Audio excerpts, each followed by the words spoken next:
Okay, y'all ready? Y'all see what we doing here? This is the Tristan Them podcast. Yes, sir. And them today is Johnny T. Johnny T. That's what's up. Johnny Terrel, where are you from? Man, Oakland, California. Oakland? North Oakland, California to be exact. North Oakland. Yes, sir. Okay. R.I.P. Boonts, 5'7". That's what's up. That's There you what's go. up. Y'all North Oakland cats sound the same in the voice. You know how Frisco niggas sound the same? Y'all definitely North niggas sound the same. I lived in the North for a little bit. I went to Golden Gate. Okay, yeah, that's down the way right there. there. That's yes, a different North because it's two different Norths. I live closer to San Pablo. I went to Golden Gate. Tupac and E40 did a video at my elementary school. Sure did. And they made the first Black Panther. The kid was riding the bike over there past Alaska gas station. I used to live on top of Gateway. Okay. Right there next to the Muslim bakery. The Muslim bakery right there. Yep, San Pablo. Yeah, I used to live right there. AKA Stan Pablo. Yes, sir. But y'all on the other side, we used to play flag football with y'all. Cats on the other side. After our elementary, I went to Willard in Berkeley. Okay, yeah. You went to Carter? No, I went to Claremont. Oh, you went to Claremont. The best school to ever do it. You know okay. Nights. Yes, sir. Okay, yes, sir. Claremont. Okay. And it's crazy you talked about Golden Gate because I had hella partners that went there. That was from the hood. You know what I'm saying? Yeah. So they went there. A lot of us went to Washington, though, the Wash up top. Mm-hmm. So that we call that down low down there. You know? So we from up top. So shit used to be popping so hard back then, we didn't really have to venture too far off away from our neighborhood. Right. Because everything was just popping in your neighborhood. Right. When I say I know people from the North, I know people from that North. Yeah, sir. You know, yes, like sir. the Six Deuce cats and all them. Yeah, I only know them. Yeah. And it's a whole nother world when you cross, when you sir. cross over there. I remember when we went trick-or-treating, them cats tried to take our bags. Yeah. Catch us trick-or-treating in Emeryville. it was in the 90s. It was lines you didn't cross. And then it was like a triangle. It's like either the North Oakland cats from over there, Bushrod and all those places. Yes, sir. Los Angeles Boulevard. Yeah, Los Angeles Boulevard. Yeah, over there. I was like that. They not down with us over here because I was cool with everybody close to the elementary, the island right there. So that was a spot. And then on the other side, it was Prince Street, where you start venturing over to Berkeley. Some cats in elementary, they was from North Oakland. Got to junior high school, they was from North Richmond. And got to high school, came back to North Oakland, or they was from West Oakland. Once I've seen them in juvenile hall, I done seen cats do some turf hopping. For damn sure. I was like, man, I done fought you over being from West Oakland. Now you in junior high school. For damn sure. Are you in juvenile hall and we fighting over something else? Yeah. That was when, everybody had that middle schools and elementary schools they had to go to because it was in your neighborhood.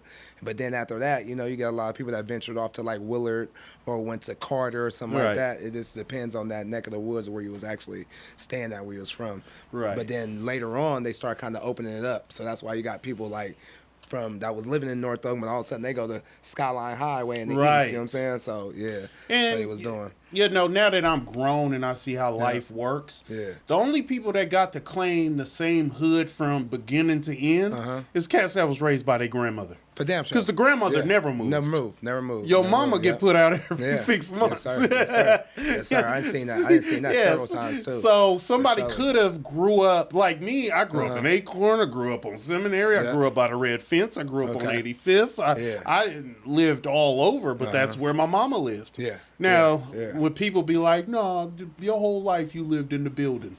So I'm from East Oakland. My whole family is from East Oakland. But my grandma lived in West Oakland. Got you. So it seemed like we a West Oakland family. Got you. You get what I'm saying? So that's it. A lot of my folks, like I said, stayed down there, man. Lil Doobie, R.P. Doobie, R.P. Zillion Cash, We messed with a lot of them dudes. Stevie, Lil Stevie, Black Stevie from down there, Gaskill, because that's right down the street from y'all, So, we had good times back then, man. It was good times, man. Good times with them cats, man. Yeah, and I know a lot of cats, like, it's hard to keep track of somebody you went to school in 5th and 6th grade. But I can remember some of my homeboys from Golden Gate. I had a homeboy named Yancey. Oh, yeah. I know who he is. It was Clyde. It was LaRon. LaRon, it was LaRon. Dame and Dirty Dame. Dirty Dame, And you had to fight him if you called him Dirty Dame. For damn sure. You had to fight him because it was another Dame. Yeah, right. That wasn't so dirty. Yeah, right. You got to hold up to that pedigree. You know what I'm saying? Right. But then when you get older, that's a mobbing ass name. Dirty Dame. There you go. Yeah. Like an old dirty gun or something. Right. So, that name had character. You cats probably wouldn't know who I am to this day. For damn sure. But I was in 6th grade with them cats. Okay. And I hope a lot of those cats is amongst us. The homie Justin, he was a big dude. Yep. But yeah, man, that's cool. So we got roots. We connected in the town. We also connected in Sacramento. You got family that moved up here. Yeah. So, before I go that far, I stayed with my grandparents, which is my foster grandparents, named the Browns, and they got like a big family in Oakland, So, we stayed on 57th and McCall, right around the corner from Bush Drive, right down the street from Telegraph, Right. And I just remember those days of just hanging with all them dudes down there and fucking with my people in the hood right there. And it's like them roots that you said, there's them grandma roots. You know what I'm saying? They was there for so long, 30, 40 years, you know what I'm saying? So they had all their grandkids there and so on and so on. And you can see the kind of like the build-up of the family, you know what I'm saying? Because they've been there for so long, So after that, I ended up going to college, but... What college you go to? Went to HSU, Humboldt State University. Oh, okay. Yes, sir. Played ball up there, had my scholarship. But, we kind of moving ahead before that time. So, double back on all that shit, all this transpired, all that transpired. Basically, as a youth, I was staying with my dad, low-key staying with my mom at the same time. So, how his parents split up. So you got one parent that's way on the other side of the bay. Yeah. My dad was like kind of like a nomad. You know what I'm saying? He just moved around, you know what I'm saying? Right. But he had finally got his life straight, and he had a house in San Jose. So at this time, we were staying in San Jose, and it was crazy because we had the biggest house on the block. Word? It was an upstairs, downstairs. Man, we had a chicken coop in the backyard. We had rabbits. We had fresh honey that used to come. A big house in San Jose is still an exexpensive house. Yes, sir. Yes, sir. Don't get me wrong. That is still Silicon Valley. Yes, sir. Yeah. Right. So, I started living over there with him, and so you getting all these friends, you're accumulating all these friends you're growing up with, I went to Seven Trees Elementary School, and this is before Seven Trees was actually a hood. And that's a hood in San Jose. It's a hood now in San Jose, like a big hood. No, right? But at first it was just... It was a rich neighborhood. You couldn't even really stay in that neighborhood for too long because they escort you out. Right. But I went to that elementary school, so that's how I kind of know those whereabouts over there. But I just remember, man, stuff started getting real shaky with my dad and his wife at the time. And I remember just those last days there, and then all of a sudden my dad coming to me and saying, hey, we're going to your uncle's house. And it was his uncle, so it was really my great uncle, Uncle out the Ray. Everybody got an uncle named Sweet Pea or something like that. It's Uncle out the Ray. Yeah, that's... And I'll never forget him because he talked country, so this whole time that I'm staying, go there, when I go there, and the whole time I know my uncle, at this time I thought he was from the country. Right. So after my dad takes me there, he pulls an old school move on me. Son, I'll be right back. I'm going to the liquor store. Right? Goes to the liquor store, and I'm sitting there waiting. 2-3 hours go by, I'm playing. They set you up. They let you play with the cousins first. So we playing the game and stuff. And I look back, and I'm like, hey, man, where's my dad? And everybody's just looking at me. So my uncle Arthur Ray come in. He go, oh, boy, your dad will be back in a little bit more. I'll never forget that. Right? And so I waited. It's 1, 2 in the morning. I'm just up. And finally, my uncle Arthur Ray told me, yeah, your dad wouldn't turn himself in, man. We'll know what's going on after that, So I end up staying with them for a while. My dad ended up getting out the penitentiary. So he went to the pen? Because I remember my dad and my brother, back in the days, if you couldn't pay a ticket, you could go and turn yourself in for a weekend, and that would be the equivalent of what a ticket is. But he had to serve. He had to serve some time. So he did like 6 years. Jesus. So I've dropped off 6 years later. See my dad 6 years later. Jesus. Right? So, but I will say this, man. As a kid, I took it as a loss. Like, damn, where's my dad at, man? Well, my dad, everybody else has their dad, you know? Yeah. But at the time, we stayed in the house, and it was old school. We had like 3 families that stayed in the house. Right. So these are all my cousins I never would have known or seen if my dad wouldn't have dropped me off there. So my dad did do the right thing of making sure he had dropped me off with family whenever he got locked up. The proper village. The proper village. Might just happened a few times. It's like the first time, right? That's just the first rodeo, But how many 6 years you get in a childhood? right. 6 years is a stretch. A stretch. That's doing yoga. That's a stretch. For real, man. So he ended up getting out, you know what I'm saying? And we end up, everything was cool again. He gets some more trouble. And I'll never forget this. It was like deja vu. I was coming home from school, and I'm looking on the side of this street, and every car looks like it got ran into, like sideswiped. It's like 10 cars. And I'm like, damn, somebody was wasted, right? I get to the house, my dad's taking a shower, like, son, I come down and give you a hug. I'm gonna get ready. They're gonna have to come get me. Now you called the police on me. Comes down, give me a hug, 5-0 coming. They knew him at this time. Right. Like, hey, Gary, man, go ahead and just get on in the car, man. Right. And that's another, like, 5 years right there. You know what I'm saying? He was drinking? Yeah, so, my dad had a alcohol problem. Yes, he did, man. He did. So that was a big monkey on his back at the time. Right. You know what I'm saying? But everybody drunk back then. Yeah, see, so, drinking, that's what I was about to say. I'm from Oakland. You got drinking problems. Yeah. We had crack problems. Yeah, for real. Yeah, for real. But the thing, I would say alcohol might be a little worse than crack. Yeah. Because it's so subtle. Crack people don't go out on crack and get themselves killed. Yes, sir. But alcohol, you'll go start some shit with some niggas and get popped right then and there. Right then and there. Off top. Crack don't do that. Yeah, we call that crack. You steal something and get away. Yeah. But alcohol will get you popped right there. Yeah, that courage juice. Yeah, that courage juice. Yeah, but alcohol will get you up out of here. Yes, sir. Yes, sir. Yes, sir. Yeah. So, eventually, well, before that, my dad ended up getting locked up again, and that's when I ended up going to go stay with my mom.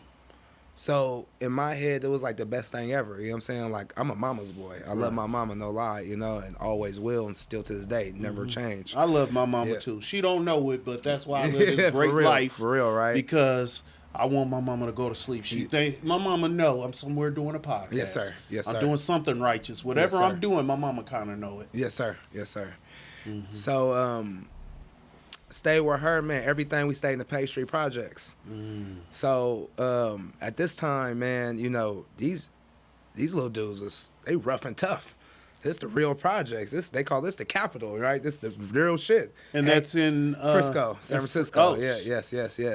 Frisco is a whole nother beast, right? Whole nother beast. Yes. Whole nother beast. I'm from Oakland. Yeah. Frisco is different. Ooh, wait. Whole nother beast, man. Yeah. So living out there, I had cousins that was from there that was older, that was kind of doing their thing in the streets, everything else. So I was kind of really protected on that end. I didn't really need for nothing. My cousins always made sure I had clothes and stuff like that. Even though my mom was fighting this battle she had going on, and I just remember some tough times, man, where we didn't really have no food or nothing. But moms made sure or did something to make something shake so we can go down to the meat market and get some food or something like that. But with that, man, times became very hard. You know what I'm saying? She had a boyfriend at the time that was, like, very abusive. You know what I'm saying? I remember in my head, man, I used to see him do certain shit. And I used to tell myself, like, man, when I get older, man, I'm going to kill this nigga, man. Right? That's just how I felt because this was my mom. But at the time, I'm so young, I can't really do nothing. You know what I'm saying? And she, they both in this cycle of drugs. You know what I'm saying? It's a cycle, and you start to see it unravel and unravel. Right. Then they'll try and get themselves back together and unravel again, So it's like, damn, man, what we really going through. So I went through that for many years, man, just years of just watching that and just watching drug abuse. But it was like the people within pastry was like a family. That's the difference. In the projects, it was like a family, right? And I'll never forget, man, I used to get in fights almost every day because I'm not really from there. You know what I'm saying? Yeah. But my people family don't from understand that when you leave the Bay, people be like, "Oh, you from Oakland?" And that's a big deal. But when you tell a Richmond nigga you from Oakland, you tell a Frisco nigga, "Oh, you from Oakland?" I guess this ain't gonna hurt. For real. Let's see how Oakland doing for real, right? Yeah, let's see how Oakland nigga take an ass no whooping. No lie, for real. Yeah. So I'm going through that battle, man, and I'll never forget, man. One day, I called it one of my cousins, man, and we sitting there talking, and I get hella mad because they basically like, man, your mama a dope fiend. And I'll never forget that. And I just looked at him like, because back then we fought over mama jokes. You know what I'm saying? Mama jokes wasn't cool. We just ain't gonna laugh about them. And some cousins don't have the tact. Exactly. I had some cousins that didn't have the tact. Your daddy probably smoked up. That's why you ain't got shoes like us. Exactly. Because your grandma said your dad just smoked up your shoes. That's why you ain't got what we got. I had some good cousins. And then I had that was raised right, and it was like, you know, Tristan them might not have what y'all have, but y'all make sure that y'all the same as him. Y'all just got blessed. For sure. You know what I'm saying? But then it was those cousins. That's why your dad lived with grandmas and sleep on the couch. Yeah. Well, you know, it's just those jokes. That's how we grow up. You know what I'm saying? And they're kids. Yeah. I can't get mad at a 40-year-old for saying that. Exactly. You know what I mean? They were 6, 7, and 8, 9, and 10, so I have to forgive and move on. Yeah. For damn so you had cousins letting you know that your mom was out there in the streets. Yeah, for damn sure. Well, you know, you in the Jets, man, you see it. Yeah. I just see other people's moms smoking dope. You know what I'm saying? But like I said, man, when young cuz hit me with that, he goes, damn, man, you know, all our mamas is dope fiends. That hit me hard right there. Too. That hit me hard though, because this is a reality. Right. You know what I'm saying? My perception was it's only my mama doing drugs. Right. But reality, man, all our mamas is doing drugs. Just they probably functioning a little bit more, set some money aside. Exactly. Probably one parent is doing it, so the other one is maintaining other things. Well, how it would normally work is your mama's smoking dope, but you got older brother that's doing this thing out there, so you got some doty coming out. You know what I'm saying? Mind you, my older brother was gone, so it's just me. This is me and my mom, and my sister was around, you know what I'm saying, doing whatever she could, but it was, you know, it was when just I me turned and my 14, really my brother got a 16-year sentence. Yeah, okay. Yeah. So, and I heard 16 years when I'm only been on Earth 14. Yeah, you're like, what? What? So I was like coming to say what? So I'm gonna have a beard when he get out? For damn sure. I had dreams that I would have a beard when my brother got out, and I was raised to go see him. So when your brother was gone, where was he gone to? So this is the thing, man. Don't even remember seeing my brother before that. Oh. But you knew he exists. Yeah. But he wasn't a part of and he's your mama's child. My mama's child. Yes, but he wasn't a part of your life. No. And that comes with doing drugs. Well, if your family splits apart. The family splits apart, and then if you live wrong and you create some new kids, you be like, I don't give a them is kids you made while you was high. Them ain't real people. There you go. There you go. Yeah, my mama brought a nigga home right now. I'm like, I ain't getting to know this nigga. So I don't think it wasn't nothing like that, because she had me.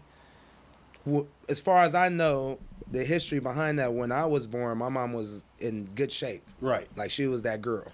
My dad was that dude. You know what I'm saying? Right. And they from East Palo Alto. Okay. You know what I'm saying? So, I just things start unraveling after the fact. I was aging. You know what I'm saying? So, I knew What high school class are you? Class of 03, the best class to do it. Okay, you class of 03. Yes, I'm class of 2000. Oh yeah, y'all missed out a couple years. You could have been the best class. So you still an 80s baby? Yes, sir. 85. Oh, so all these stories is making sense. Yes, sir. Yeah, people could come home for college on spring break and be crackheads for the rest of their life. Yeah.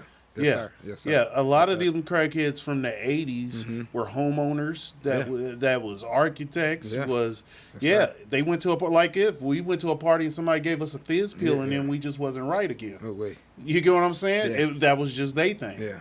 You know what I mean? Yeah. So, that came. That's how some beautiful crack destroyed some amazing people. Amazing. Yes, sir. Yes, I agree. I hate drugs. But my favorite people were on drugs. That's why I be so heartbroken about drugs. Yeah. You know what I mean? Like, it's hard for me to even enjoy even a song about enjoying drugs, because I'm like, I can't enjoy it like y'all do. You know what I mean? So I understand your parents being great, you know, at one time, and you probably got a family member saying your dad was this, your mama was this. Yes, sir. They was on top of the world. My dad was a truck driver. Yes, sir. Back when niggas wasn't truck drivers, you know, that was a good white man's job, and my dad had a truck driving license in the 70s, you know. Yes, sir. So, yeah, drugs destroy some amazing people, and sometimes they kids never got to see how amazing they were in their heyday. Man, that's a tough part. That's a tough part right there. You know what I'm saying? That's a tough pill to swallow. And we look at our end. Yeah. I feel like crack, and I don't think a lot of people understand how us 80s babies feel about it. Mm-hmm. We kind of think that everybody was poor and struggling in the 70s and 60s when that wasn't even true. Mm-hmm. So when people are defensive against the phrase "Make America Great Again," it was a time black people were homeowners. Oh, for damn sure. Yeah. And East Oakland. It was a time the average black person owned a house. Yeah. It wasn't strange like it was now it is today. It was a time it was a working class, and as long as you had a job, you had a good American life. Even for black people. I mean, we had a Black Wall Street. For damn sure. Martin Luther King and them wasn't broke. Nah. Well, I know just on the block I stayed on in 5-7 right there, everybody was black. Mr. Nelson, Mr. Saxon, right? You know what I'm saying? Mr. Freeman, all them dudes, Mr. Brown, they all was black homeowners. Right. They owned several other homes, right? And they all used to come out and just bicker at each other because it was old. You know what I'm saying? That's all they did.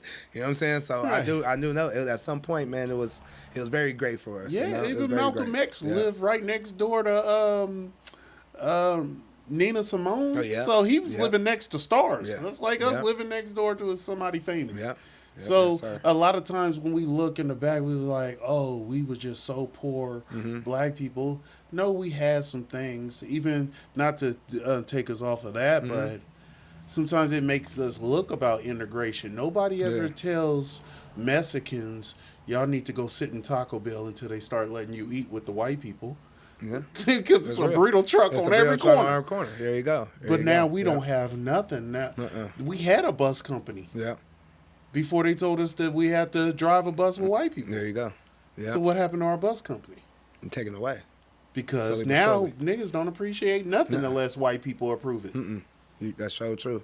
And that's sad. They'll rob you before they rob a white person. Right. That's so crazy. Which I ain't trying to say go rob a white person, but I'm just saying it's mighty crazy how we adjust to that. You know what I'm saying? We'd rather funk with each other. But it's a rich man walking right down the street. You won't even touch him, but I'll rob you for $3. You know what I'm saying? And some people in the comments, they might debate me. Y'all answer this question. It's a real thing is, why don't Asian people have a Martin Luther King? Why ain't there some Asian guy saying we need to eat with the white people? Yeah. We need to stop opening up our own laundromats and restaurants. We need to spend our money with white people. Why? It ain't a Mexican Martin Luther King. Nah. It ain't a Samoan Martin Luther King. Why did black people have to have a Martin Luther King? Because I think Martin Luther King is great, and we should carry ourselves with that level of intelligence. We should represent each other, but I don't see other races trying to integrate.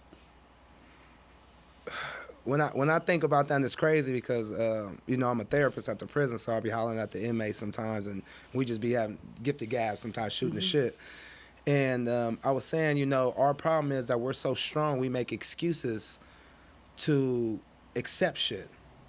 So when I say we're so strong, it's hard for us to break shit down and say, you know what, this is not right. We're standing on this right now, and it's not gonna move until it's taken care of. What we do is we'll jump across the river and brag about how we jumped across the river without the bridge. Right. But then the other people, they gonna stand there until the bridge is built. You kind of get what I'm saying? So when you have that mentality, because we've been through so much, it becomes a norm. And when it becomes a norm, we don't even see it as a problem no more. Right. And that's just us making excuses to make what's wrong right in our head, and it's still wrong. Yeah. You kind of get what I'm saying there? Yeah, I mean, that happens. You see it even in comedy.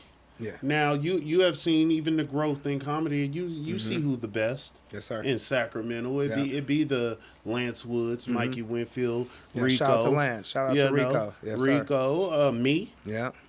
And some people think just because I would go. Shout out to my cousin Cookie too, man. Cookie. You go, girl. Yep. And Cookie, some people would think because I would do comedy in somebody's backyard or go to the projects and do comedy, that I'm not as good as somebody that's at the comedy clubs. Yeah. Perception. But it's a perception, but they don't understand that it take a lot of balls to be in the projects joking. When everybody think they funny in the projects.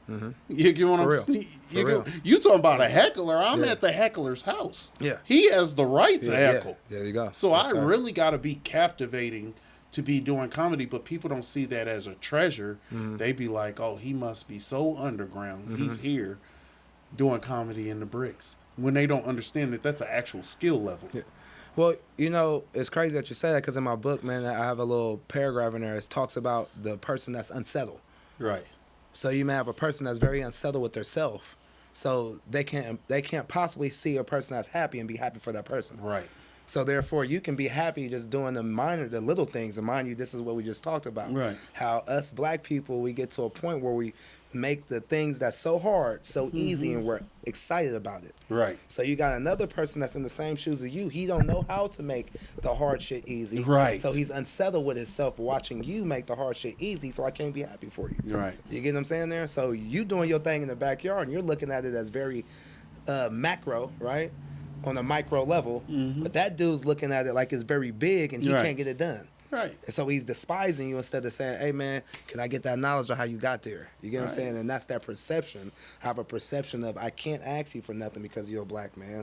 And I don't want to get nothing from you either because you're a black man, because I'm a black man too. Right. But the reality is we need each other to come together. You know what I'm saying? Until then, that's going to be that divide right there to where it's going to be very hard to really give the knowledge and the game out to the people that want to accept it. You know what I'm saying? Because it's very few, you know?